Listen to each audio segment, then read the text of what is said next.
काश ऐसी बहू सबको मिले। माँ जी आप ये क्या कर रही है? छोड़िए, मेरा बहुत दर्द हो रहा है, छोड़िए। ये तू क्या कर रही है? तूने खुद तो अपना हाथ पकड़ रखा है। माँ जी मत करिए, मेरा हाथ दर्द हो रहा है। सूरज कहाँ हो तुम? जल्दी आओ। संध्या के चिल्लाने की आवाज सुनकर उसका पति सूरज जल्दी से रसोई में आता है। अरे संध्या क्या हुआ, क्यों चिल्ला रही हो? देखो ना सूरज, तुम्हारी माँ ने मेरा हाथ कितनी तेज से मोड़ा है। मेरी सिर्फ इतनी गलती थी कि मैं सब्जी में नमक डालना भूल गई थी, और इस बात पर उन्होंने देखो मेरे हाथ का क्या हाल किया है। क्या ये सब करने की आपकी हिम्मत कैसे हुई मेरी बीवी के साथ? बेचारी का पूरा हाथ लाल कर दिया, आपको शर्म नहीं आई? बेटा तेरी बीवी झूठ कह रही है, मैंने ऐसा कुछ भी नहीं किया, बल्कि उसने खुद अपना हाथ तेजी से पकड़ा था। आप क्यों झूठ कह रही हैं? भला मैं क्यों अपने आप को तकलीफ दूंगी? सूरज प्लीज ट्रस्ट मी, मैंने ऐसा नहीं किया। तुम्हें कुछ कहने की जरूरत नहीं है, मुझे तुम पर खुद से ज्यादा भरोसा है। और माँ आपसे तो मैं बाद में बात करता हूँ। सूरज संध्या को अब सीधा कमरे में ले जाता है और उसके हाथ पर दवाई लगाने लगता है। तो वहीं दूसरी तरफ किचन में खड़ी सरला बस रो रही होती है। हे भगवान, बहू तो मुझे एक ना एक दिन मेरे बेटे से दूर करके ही मानेगी। पता नहीं वो किस जन्म की दुश्मनी निभा रही है मुझसे।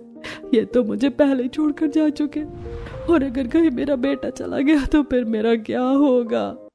एक तरफ अपनी बहू की हरकतों से परेशान सरला किचन में रो रही होती है, तो वहीं सूरज संध्या को संभालने में लगा होता है। परेशान मत हो, मैं हूं ना तुम्हारे साथ। मैं माँ को समझा दूंगा, वो दोबारा ऐसा नहीं करेंगी। सूरज तुमने मुझसे लव मैरिज करी है ना, इसलिए शायद माँ जी मुझे पसंद नहीं करती। कहीं वो एक दिन मुझे टीवी सीरियल की सास की तरह जलाकर मार तो नहीं देंगी ना? ये कैसी बातें कर रही हो तुम? मैं तुम पर आंच नहीं आने दूंगा, समझी तुम? बस इसी तरह मेरी बातों पर यूं ही यकीन करते रहो। इस बुढ़िया को मेरी और सूरज की शादी से बहुत दिक्कत थी ना। अब बस देखती जाइए माँ जी की कैसे मैं धीरे धीरे आपके बेटे को आपके खिलाफ कर दूंगी। संध्या ये सब कुछ जानबूझकर कर रही थी ताकि सूरज पूरी तरह से अपनी माँ का साथ छोड़ दे। इसी तरह अब 1-2 दिन गुजर जाते हैं। सरला मार्केट में सब्जी लेने आई होती है कि तभी मार्केट में सरला के मोहल्ले की औरतें उसे देखकर, अरे ये तो वही है ना जो दिन रात अपनी बहू पर अत्याचार करती है। पता है कल दोपहर भी इसकी बहू की चिल्लाने की आवाज आ रही थी। पता नहीं बेचारी इसकी बहू ये सब कैसे बर्दाश्त कर रही है, वरना आजकल की बहू को देखा है, सास जरा सा चिल्ला क्या दे, बहू तो ससुराल छोड़कर मायके ही जाकर बैठ जाती है। मेरा तो ऐसी औरतों से बात करने का भी मन नहीं करता। भगवान ने इसे बेटी नहीं दी है ना, इसीलिए ये क्या ही दूसरे की बेटी का दुख समझेगी। अपनी बहू की वजह से आस पड़ोस में भी सरला काफी ज्यादा बदनाम थी, लेकिन बेचारी अब क्या ही कर सकती थी। तो वहीं दूसरी तरफ सरला की बहन संगीता, जिसके बेटे की उम्र भी अब शादी लायक हो चुकी थी। अरे आप चाय भी पी लीजिए, ठंडी होने को आ गई है। जब देखो बस अखबार में ही लगे रहते हो, पता नहीं इन्हें कौन सा खजाना मिलता है इसे पढ़कर। अरे खजाने का तो पता नहीं, लेकिन देश भर की खबरें मिल जाती हैं। अब इसे ही देख लो, नमनपुर नाम के गांव में एक बहू ने अपने ही सास को मार के घर के पीछे दफना दिया, वो भी सिर्फ चंद पैसों के लिए। क्या जमाना आ गया है। हे भगवान, ये बहुएं तो जल्लाद से ज्यादा खतरनाक होती हैं। एक समय था जब सास बहू पर अत्याचार करती थी, और अब देखो बहुएं कैसे सास पर अत्याचार कर रही हैं। अरे तुमने वो गाना नहीं सुना, अपना टाइम आएगा? लगता है अब बहुओं का टाइम आ गया है, अब सास की बारी है बहू से बचने की।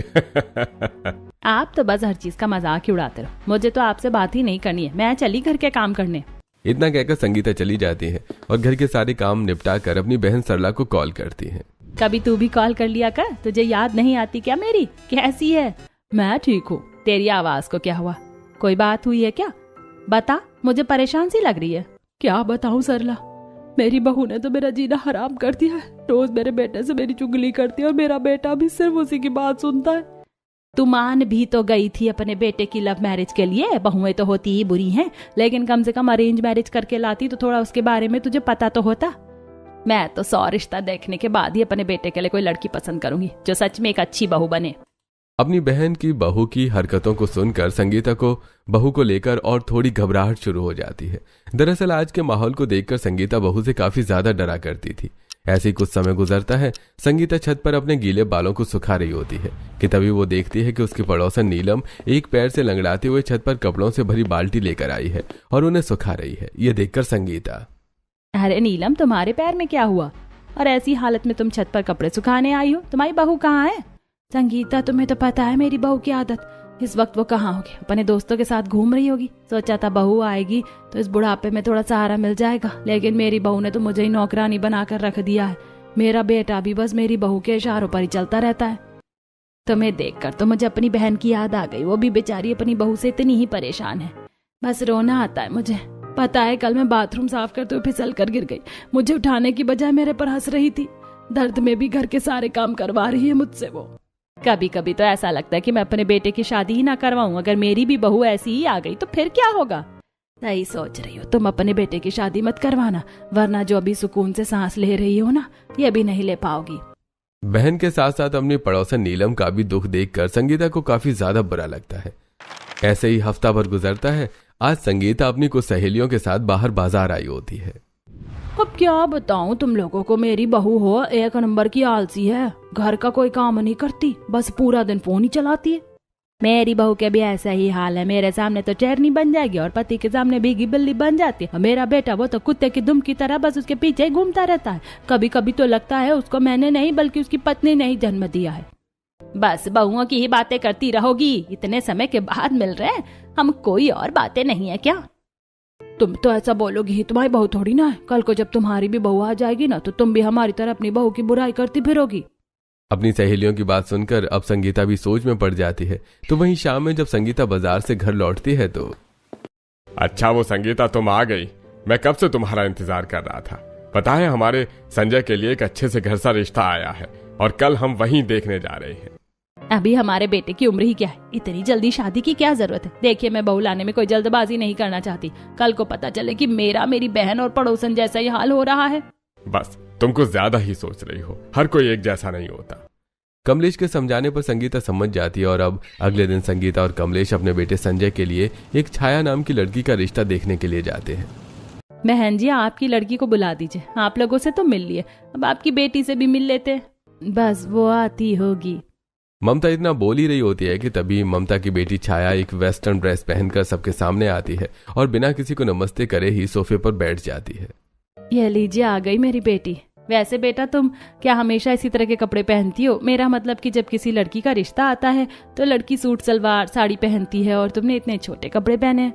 मैं एक मॉडल हूँ और मैं तो रोजमर्रा की जिंदगी में ऐसे ही कपड़े पहनती हूँ। शादी के बाद भी मुझे इसी तरह के कपड़े पहनने हैं।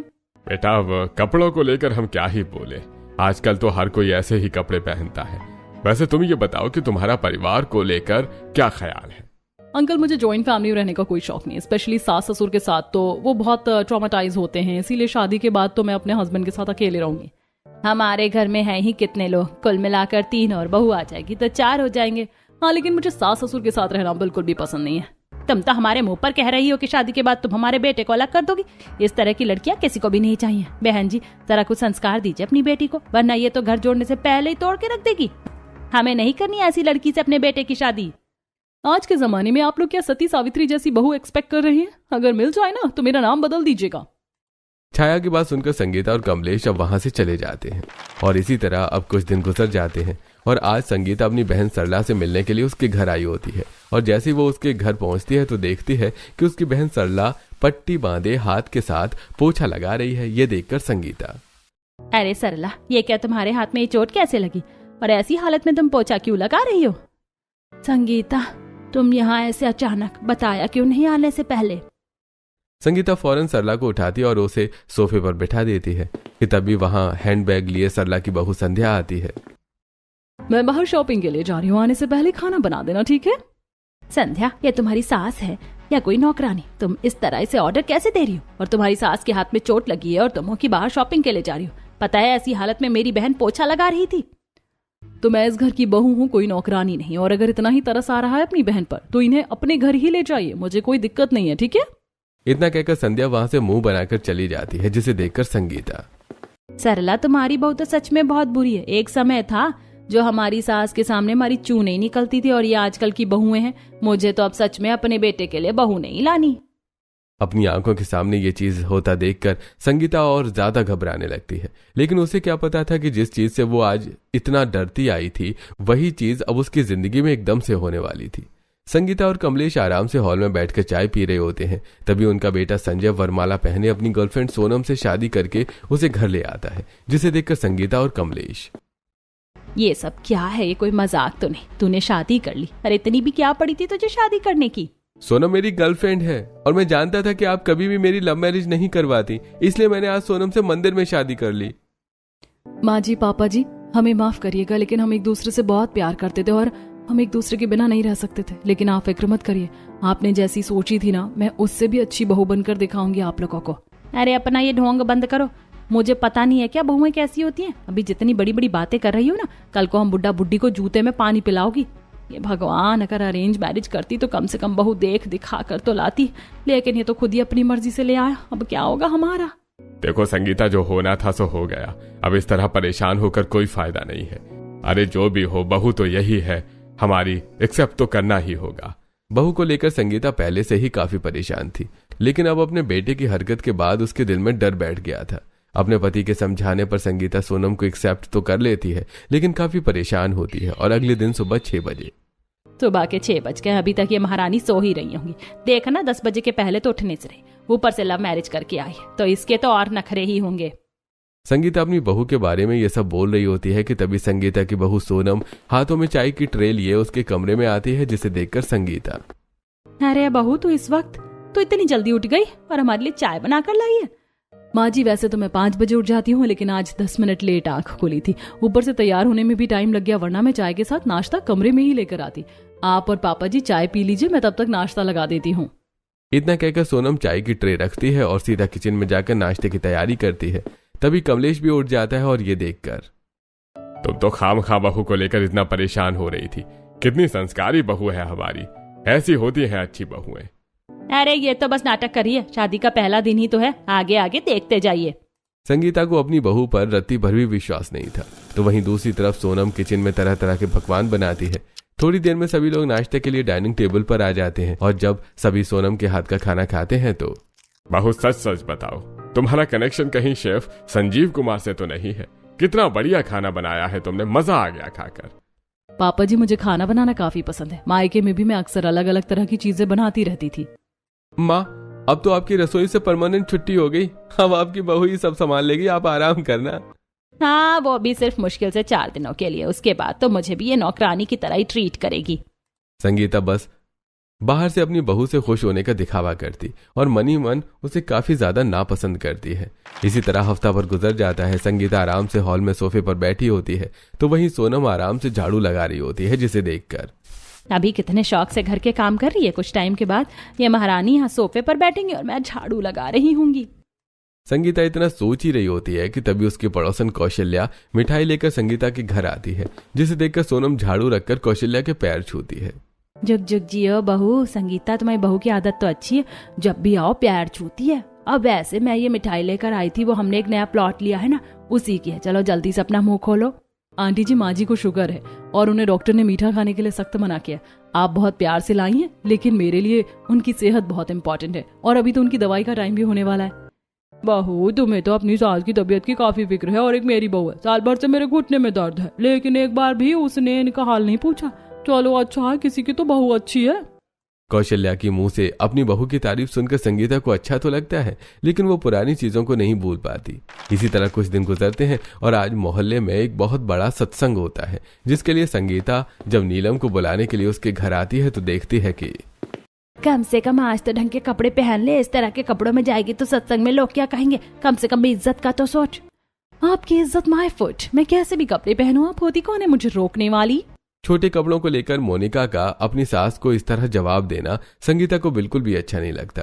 और जब वो थोड़ी देर बाद घर आती है तो देखती है कि उसकी खुद की बहू एक बड़े से बैग में ढेर सारे छोटे कपड़े तह बनाकर रख रही है।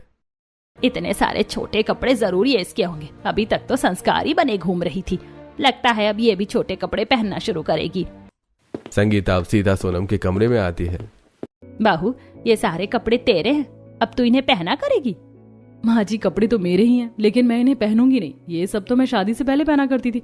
वो तो बस पैकिंग के टाइम पर मेरी बहन ने सारे कपड़े रख दिए थे, अब इन्हें निकाल कर वापस उसे भेज रही हूँ। अब शादी हो गई है और आपके और पापा जी के सामने ऐसे कपड़े मुझे शोभा थोड़ी न देते हैं। मैं तो इसे काफी गलत समझ रही थी, लेकिन ये तो काफी संस्कारी निकली। चलो अच्छा है, इतनी तो समझ है इसमें। संगीता ने अब तक जितनी भी बहुएं देखी थी, सोनम उन सबसे अलग थी। घर के सारे काम काज करना, सबका ख्याल रखना, अपनी जिम्मेदारी निभाना। सोनम सब कुछ अच्छे से कर रही थी, जिससे अब धीरे धीरे संगीता की सोच भी सोनम के लिए बदलने लगी थी। ऐसी वक्त गुजरता है और आज सरला के घर पर पता है सूरज, आज माँ जी ने पूरा दिन मुझे खाना नहीं दिया, मेरा फोन भी छीन कर रख लिया था। माँ जी मुझे बिल्कुल भी पसंद नहीं करती। बहू और कितना झूठ बोलेगी, बस कर, कम से कम भगवान से तो डर। भगवान से डरने की जरूरत संध्या को नहीं, आपको है। सरला अपनी बहू से काफी ज्यादा परेशान हो जाती है और वो कॉल करके संगीता को सारी बात बताती है, जिसे सुनकर संगीता को भी उसके लिए काफी बुरा लगता है। तो वहीं थोड़ी देर बाद जब संजय ऑफिस से आता है तो आ गया बेटा तू ऑफिस से? मैं कब से तेरा इंतजार कर रही थी। खाना खाया तूने? और ये क्या परेशान सा लग रहा है? सब ठीक तो है? अरे आते ही सवालों की बारिश शुरू कर दिया, जरा सा चुप नहीं रह सकती क्या? ये पहली बार था कि संजय ने अपनी माँ से इस तरह बात की। संजय अपनी माँ को जवाब देकर सीधा कमरे में चला जाता है, जिसे देखकर सोनम अब संजय के पीछे पीछे आती है। ये क्या तमीज थी माँ जी से बात करने की? मैं क्या करता हूँ सोनम, ऑफिस के काम की वजह से परेशान था, इसलिए थोड़ा रूडली बात कर ली। तो मुझसे कर लेते ना, मैं समझती, लेकिन वो माँ है। आपको पता है उन्हें कितना बुरा लगा होगा आपकी बात का। जाकर माफी मांगिए। जहाँ एक तरफ सोनम संजय को समझा रही होती है तो वहीं दूसरी तरफ संगीता। संध्या की तरह सोनम ने तो मेरे बेटे को नहीं भड़काया। मैं कह रही थी ना जी कि बहू ऐसी होती है। संगीता अपनी बहू को गलत समझ रही होती है कि तभी संजय आकर अपनी माँ से माफी मांगता है। माँ, मैं काम को लेकर थोड़ा परेशान था, इसलिए आपसे ऐसी बातें की। सोनम ने मुझे बहुत समझाया, तब जाकर मुझे एहसास हुआ। आज के बाद मैं कभी आपसे ऐसे बात नहीं करूंगा। मैं तो सोनम को गलत समझ रही थी, लेकिन बहू ने तो इसे उल्टा समझाया। इसका मतलब मेरी बहू सच में सबसे अलग है। उस दिन के बाद से अब धीरे धीरे संगीता के दिल में सोनम के लिए प्यार उमड़ने लगा था। ऐसे ही एक दिन, तू अकेली कहाँ जाएगी बाजार? चल मैं अभी चलती हूँ तेरे साथ में। नहीं माँ जी, बाहर बहुत धूप हो रही है और आपको हाई बीपी की भी तो प्रॉब्लम है। मैं चली जाऊंगी, आप आराम करिए। अपनी बहू को अपना इतना ख्याल रखता देखकर संगीता काफी ज्यादा खुश होती है।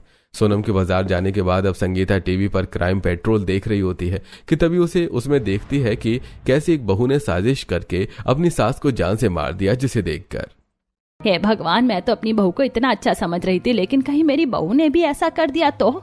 उस शो को देखने के बाद संगीता के मन में अब दोबारा से अपनी बहू को लेकर शक होने लगता है। तो वहीं शाम में जब सोनम छत पर खड़ी होकर कॉल पर किसी से बात कर रही होती है कि तभी संगीता भी छत की सीढ़ियों पर आ जाती है और छुपकर उसकी बातें सुनने लगती है। यार, आज रात के 12 बजे का इंतजार है मुझे। बाजी को काफी बड़ा शौक लगने वाला है ना, उन्होंने इस बारे में कभी सोचा भी नहीं होगा।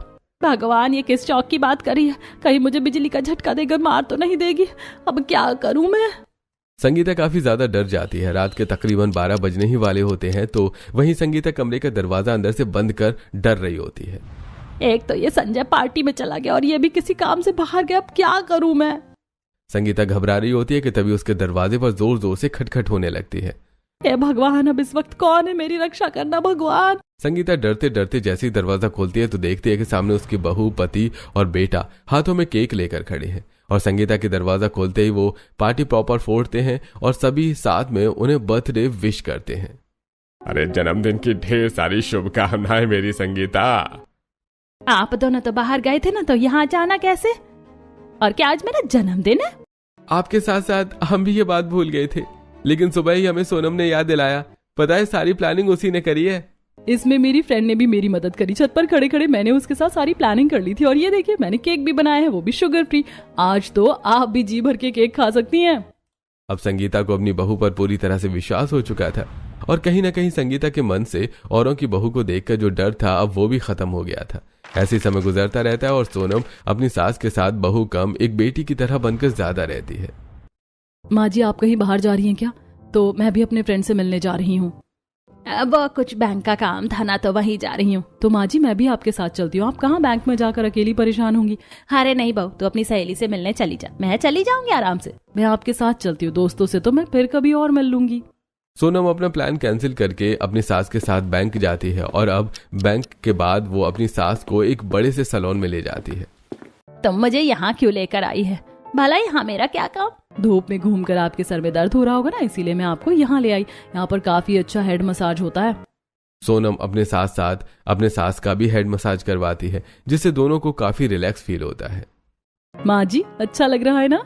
हाँ बहू, मुझे तो नींद सी आ रही है। बढ़िया जगह ले आई तू मुझे। दोनों सास बहू अब बिल्कुल सहेलियों की तरह रहने लगी थी। साथ घूमना फिरना, खाना बनाना, शॉपिंग करना, दोनों के बीच में सब कुछ काफी अच्छा चल रहा था। तो वहीं आज कुछ पड़ोस की औरतें संगीता की बुराई करने लगती हैं। अपनी बहू के आने के बाद ही संगीता कुछ ज्यादा ही मॉडर्न बन गई है। अरे उम्र देखकर चीज करनी चाहिए, तो वही बात हो गई, बुढ़ी घोड़ी लाल लगाम। शीतल की ऐसी बातें वहां से गुजर रही सोनम सुन लेती है और वो गुस्से में शीतल के पास आकर, आपकी हिम्मत कैसे हुई मेरी सास के बारे में ऐसी बात करने की? वो सास नहीं, माँ है मेरी। अगर आइंदा मैंने किसी के मुंह से अपनी सास की बुराई सुन ली ना, तो मैं मुंह नोच लूंगी। सोनम की मोहल्ले की औरतों से लड़ने के बाद जब संगीता को पता चलती है तो वो कहीं न कहीं मन में काफी ज्यादा खुश होती है। इसी तरह वक्त गुजरता है और आज संगीता फिर से अपनी सहेलियों से मिलती है। अब तो तुम्हारी भी बहू आ गई है, कोई तुम्हारी भी बहू की बुराई है तो बता सकती हो। मेरी बहू तो हीरा हीरा, चिराग लेकर ढूंढोगे ना तब भी ऐसी बहू नहीं मिलेगी। काश सभी को ऐसी ही बहू मिले। ऐसी क्या बात है तुम्हारी बहू में, जरा हमें भी बताओ। संगीता अपनी सभी सहेलियों के सामने अपनी बहू की तारीफ करते नहीं रुकती। ऐसे ही और दिन गुजरते हैं और आज संगीता के रिश्तेदारों में किसी की शादी होती है, जिसमें संगीता के परिवार के साथ साथ सरला का परिवार भी आया होता है। तभी अचानक चलते चलते सरला का पैर मुड़ता है, जिससे उसकी चप्पल टूट जाती है और अब वो परेशान होने लगती है। बहू अब इसमें मेरी क्या गलती है कि मेरी चप्पल टूट गई? मुझे थोड़ा सा सहारा दे दे, खड़ा नहीं हुआ जा रहा है। तो जाकर कहीं बैठ जाइए ना, मैं आपकी कोई पर्सनल सर्वेंट नहीं हूँ। और किसने कहा था इस उम्र में ऊंची चप्पल पहनने के लिए? देखिए मैं यहाँ शादी एंजॉय करने आई हूँ और मुझे करने दीजिए। इतना कहकर संध्या अब लोगों के साथ जाकर डांस करने लगती है। तो वहीं बेचारी सरला अपनी टूटी चप्पल की वजह से काफी परेशान हो रही होती है कि तभी वहां सोनम आती है और अपने पैरों की चप्पल निकाल कर संगीता को देती है। आप मेरी चप्पल पहन लीजिए, मैं आपकी पहन लेती हूँ, वरना आप परेशान होती रहेंगी। नहीं बहू, यहाँ आसपास कोई मोची होगा, मैं उससे सिलवा लूंगी अपनी चप्पल। अरे नहीं मौसी जी, आप मेरी चप्पल पहन लीजिए, मैं तो टूटी चप्पल में भी कंफर्टेबल होकर चलूंगी। जो चीज सरला की बहू को करनी चाहिए थी वो चीज संगीता की बहू कर रही थी, जिसे देखकर सरला को काफी खुशी होती है और वो आंखों में आंसू लिए संगीता के पास आती है। संगीता, काश मुझे भी अगले जन्म में ऐसी बहू मिले। तुझे बहू नहीं, बहू के रूप में एक बेटी मिली है। अब क्या करूं सरला, पता नहीं मेरे कौन से अच्छे कर्म थे जो मुझे ऐसी बहू मिली। सरला भी अब बिल्कुल सोनम जैसी बहू पाने की इच्छा करने लगी थी, लेकिन उसकी किस्मत में तो संध्या जैसी बहू लिखी थी। सरला के साथ साथ अब पड़ोस में रहने वाली नीलम भी जब संगीता और सोनम को एक साथ इतना खुश देखती है तो मैं तो खामखा संगीता बहन के लिए परेशान होती थी कि कहीं उनको भी मेरी बहू जैसी बहू ना मिले। लेकिन देखो ये कितनी ज्यादा खुश है। भगवान करे इन सास बहू के रिश्ते में कभी कोई परेशानी ना आए। अब इसी तरह समय गुजरता रहता है। तो वहीं आज सरला के बेटे सूरज का प्रमोशन होता है, जिससे सरला काफी ज्यादा खुश होती है। लेकिन संध्या फौरन अपनी सास की खुशियों को भंग करना शुरू कर देती है। सुनिए जी, अब तो आपका प्रमोशन हो गया है और अब समय आ गया है कि हम भी अपने परिवार को आगे बढ़ाएं। तो क्यों ना हम छोटे से घर को छोड़कर मेरे पापा के पास चले। वैसे भी वो अकेले रहते हैं और मेरा इतना बड़ा घर है, वहां पर हम आराम से रह सकते हैं और वहां से आपको ऑफिस भी तो कितना पास है। ये तुम क्या कह रही हो बहू? और क्या बुराई है इस घर में? तेरे ससुर जी ने इस घर की एक एक ईंट अपने हाथों से लगाई थी और मैं तो उस छोटे से कमरे में रहती हूँ। 2 कमरा है तो सही तुम लोगों के लिए, एक में बच्चे रह लेंगे और अगर तुम लोग चले गए तो फिर मेरा क्या होगा? आपको तो बस हमेशा अपनी पड़ी रहती है। सूरज जरा सोचो, अगर हम पापा के घर पर रहेंगे तो हमें कितना फायदा होगा। एक तो आलीशान घर रहने को मिलेगा और ऊपर से क्या पता पापा तुम्हें अपने बिजनेस में शामिल कर ले, फिर तुम्हें इस तरह की छोटी मोटी नौकरी करने की कोई जरूरत नहीं है। वैसे माँ संध्या कह तो ठीक रही है और आप फिक्र मत करिए, मैं यहाँ एक नौकरानी लगवा दूंगा जो घर के सारे कामकाज कर लेगी और हर महीने आपको पैसे भी भिजवाता रहूंगा। और संध्या का घर यहाँ से है ही कितनी दूर, आप आती रहना उससे मिलने के लिए। मुझे बेटा पैसे नहीं चाहिए, बस तू चाहिए। मैं तेरे बिना कैसे रहूंगी अकेले, तो मैं पागल हो जाऊंगी। बेटा मत जा, मैं तेरी इतनी तनख्वाह में भी खुश हूँ। जब तक मैं जिंदा हूँ तब तक तुम मुझे छोड़कर मत जाओ। आप तो हद करती है माँ। माँ बाप अपने बच्चों के लिए क्या क्या नहीं कर जाते और आप इन्हें थोड़ी दूर जाने नहीं दे रही। अब तुम खुद ही सोच लो सूरज कि तुम्हें अपना फ्यूचर देखना है या इस 3 कमरे वाले छोटे से घर में पूरी जिंदगी गुजारनी है, क्योंकि अब तो मैं यहाँ और नहीं रह सकती। इतना काफी था मेरे लिए सूरज को भड़काना। मेरी प्रॉपर्टी बिजनेस को देख सूरज आराम से मेरे साथ मेरे मायके चलेगा और इस बुढ़िया से मुझे हमेशा हमेशा के लिए छुटकारा मिल जाएगा। संध्या ने जैसा सोचा था सूरज बिल्कुल वैसा ही करता है और हफ्ते भर के अंदर ही सूरज संध्या के साथ उसके मायके जाकर शिफ्ट हो जाता है और बेचारी सरला काफी अकेले पड़ जाती है। और जब इस बारे में संगीता को पता चलता है तो तू परेशान मत हो, मैं कल आऊंगी तुझसे मिलने के लिए। मैं बात करूंगी सूरज से, तू देखना वो मेरी बात जरूर मान जाएगा। अगर उसे माननी होती तो कब का मान जाता। अब मेरा बेटा मेरा नहीं रहा, पता नहीं बाकी को बचा जीवन में अकेले कैसे गुजारूंगी। संगीता से बिल्कुल भी अपनी बहन का दुख देखा नहीं जा रहा था, लेकिन वो भी क्या ही करती। इसी तरह 1-2 दिन गुजरते हैं और आज संजय को भी उसके ऑफिस से एक बड़ा प्रमोशन मिलता है। अरे मैंने सोचा नहीं था कि मुझे इतनी जल्दी इतना बड़ा प्रमोशन मिलेगा, लेकिन पापा बस एक छोटी सी प्रॉब्लम है, मुझे काम के लिए दूसरे शहर शिफ्ट होना पड़ेगा। लेकिन आप फिक्र मत करिए, मैं महीने में 1 से 2 बार आपसे आकर मिलता रहूंगा और सोनम भी आपको डेली कॉल कर लिया करेगी। अगर तू और बहू दूसरे शहर चले जाएंगे तो हम तो यहाँ अकेले रह जाएंगे, हमारी तो कोई और औलाद भी नहीं है। अरे लेकिन पापा मैं प्रमोशन को भी तो नहीं छोड़ सकता ना, अब ये मेरी मेहनत का नतीजा है। अब क्या फायदा कि मैं इस प्रमोशन को ही ना लूं, फिर तो मेरी पढ़ाई, मेरी मेहनत सब कुछ बर्बाद हो जाएगा। संजय की बात सुनकर संगीता काफी ज्यादा परेशान हो जाती है और उसे सरला की याद आने लगती है। तो वहीं जब सोनम को इस बारे में पता चलता है तो मैं आपके प्रमोशन से काफी ज्यादा खुश हूँ और भगवान करे आपको हमेशा सक्सेस मिलती रहे, लेकिन इस तरह माँ जी और पापा जी को छोड़कर जाना भी तो सही नहीं है। आप वहाँ अकेले नहीं रह पाएंगे और मैं माँ जी पापा जी को छोड़ नहीं सकती। तो फिर मेरे प्रमोशन का क्या? इससे मेरी सैलरी डबल हो जाएगी और फिर तुम्हारी जितनी भी ख्वाहिशें होंगी ना, मैं सब पूरी कर दूंगा। मेरी कोई ख्वाहिश नहीं है, मैं तो बस अपने परिवार के साथ रहना चाहती हूँ। आप इस वक्त मेरा नहीं बल्कि माँ जी और पापा जी का सोचें। वो अकेले रह जाएंगे और भगवान ना करे पीठ पीछे कोई मुसीबत आ पड़ी तो फिर क्या करेंगे? सोनम के बार बार समझाने पर संजय उसकी बात को समझ जाता है। तो वहीं उनके कमरे के बाहर खड़ी संगीता उनकी सारी बातें सुन रही होती है। मैंने सच में हर कदम पर अपनी बहू को कितना गलत माना था, लेकिन मेरी बहू सच में बहुत अच्छी है। हे भगवान, अगर अगला जन्म होता है तो मुझे हर जन्म में ऐसी ही बहू देना, और मुझे ही क्यों, काश हर किसी को ऐसी ही बहू मिले। इसी तरह 2-4 दिन गुजर जाते हैं। संगीता के पड़ोस में रहने वाली नीलम अब अपनी बहू से काफी परेशान हो चुकी थी। उसका बेटा भी सिर्फ उसकी बहू के कहने पर ही चलता था, इसलिए अब वो एक बहुत बड़ा फैसला लेती है और सब कुछ छोड़ छाड़ कर वृंदावन जाने की तैयारी कर लेती है। मुझे तुम्हारी बहुत याद आएगी। मैं जब वृंदावन आऊंगी ना तो तुमसे जरूर मिलूंगी। मुझे भी तुम्हारी बहुत याद आएगी। कम से कम अब जीवन के आखिरी कुछ पल तो मैं सुकून से गुजारूं। नीलम अब वृंदावन के लिए चली जाती है। तो वहीं नीलम से मिल संगीता घर आती है और हॉल में बैठकर माला जप रही होती है कि तभी वो देखती है कि सोनम उसकी बहन सरला के साथ आई है और उसके हाथ में कपड़ों का एक बैग भी है, जिसे देखकर संगीता, सरला तुम? मैं मौसी जी को हमेशा हमेशा के लिए यहाँ लेकर आ गई हूँ। आपको उनकी कितनी फिक्र होती थी और मौसी जी का इस उम्र में भी अकेले रहना सही नहीं था, इसीलिए अब से मौसी जी यहीं रहेंगी। मैंने सोनम बहू को काफी समझा, लेकिन उसने मेरी एक नहीं सुनी। काश भगवान भी मुझे भी ऐसी ही बहू देता। संगीता तो सच में काफी किस्मत वाली है। संगीता अपनी बहन के साथ रहने लगती है। तो वहीं सोनम बिल्कुल अपनी सास की तरह सरला का भी ध्यान रखती है। इसी तरह अब कुछ दिन गुजर जाते हैं। तो वहीं अब सूरज और संध्या की आए दिन लड़ाई होने लगी थी। मैं तो जाऊंगी पार्टी में, समझे? तुम होते कौन हो मुझे तुम रोकने वाले? माँ तुम्हारे बारे में सही कह दी थी। तुम्हारी वजह से मैंने अपनी माँ को छोड़ा और यहाँ आ गया, और तुम हो कि मैं वापस जा रहा हूँ। अगर तुम्हें मेरे साथ रहना है तो तुम्हें भी वहीं आना होगा। सूरज अब संध्या का मायका छोड़कर वापस अपने घर आता है। आसपास के लोगों से उसे पता चलता है कि उसकी माँ उसकी मौसी के घर पर है, जिसे सुनकर सूरज आंखों में आंसू लिए अब अपनी मौसी के घर पर आता है और अपनी माँ के पैरों में गिरकर माफी मांगने लगता है। सच में मुझसे बहुत बड़ी गलती हो गई, मुझे माफ कर दो माँ। मैं जानती थी कि एक दिन तुझे अपनी गलती का एहसास जरूर होगा बेटा। मैंने तो तुझे कब का माफ कर दिया था। देखा भैया, एक माँ का दिल कितना नर्म होता है। अपने बच्चों की कितनी बड़ी से बड़ी गलती पर भी वो उन्हें कितनी आसानी से माफ कर देती है। और जब तो जैसी बहू हो ना, वहाँ तो कोई एक दूसरे से जुदा हो ही नहीं सकता। संगीता की बात सुनकर सभी मुस्कुराते हैं और अब सूरज अपनी माँ को लेकर वापस घर चला जाता है। तो वहीं अब मजबूरन संध्या को भी सूरज के पास वापस आना पड़ता है और अब सूरज अपनी माँ के कहने पर चलता है, जिससे सरला के हाथ संध्या की लगाम आ जाती है और वो अपनी बहू को कंट्रोल में रखती है। तो वहीं दूसरी तरफ अब संगीता भी अपनी बहू के साथ हंसी खुशी रहती है।